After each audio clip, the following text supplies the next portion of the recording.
Mo's farm stand sold a total of 165 pounds of apples and peaches. Okay, so before continuing, I'm thinking of pounds of apples and peaches. Let A be the number of pounds, number of pounds of apples, and P be the amount of pounds in peaches. And when I add those pounds together, it equals 165 pounds altogether.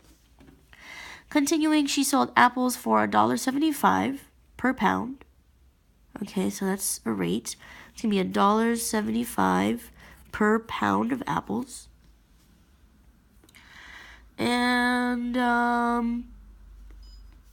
peaches for $2.50 per pound. So $2.50 per pound. And I'm just assuming addition for now. Is that correct? If she made $337.50. Okay, yes. How many pounds of peaches did she sell? So I can make this equal to $337.50 and solve for P for the amount of, or the number of pounds of peaches that she sold. Okay, so I want to solve for P, so I want to eliminate A. A equals, I want to substitute for A. A equals 165 minus P. Basically, I'm solving for A on this line right here by subtracting P on both sides. Now that I know what A equals, I can go ahead and substitute 175 times, instead of A, 165 minus P plus the rest of the equation here. 250 P equals 337.50. Okay? Alright, doing the rest of the math. Distribution, 175 times 165. Let me use my handy dandy calculator. That's 288.75.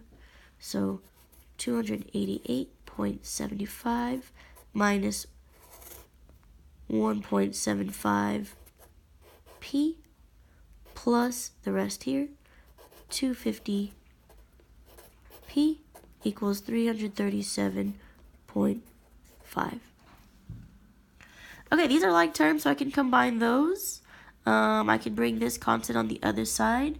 I'm going to go ahead and scroll down a little some and use a space here. Let's see.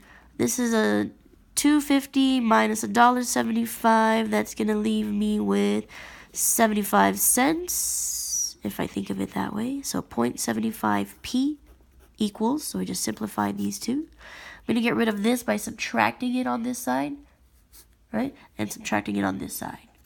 So I'm going to have 337 minus 288 and 75 cents. And I'm just going to go ahead and use my calculator for that. That's going to leave me with 488.75. And lastly, dividing both sides by 75 cents or 0.75, that leaves me with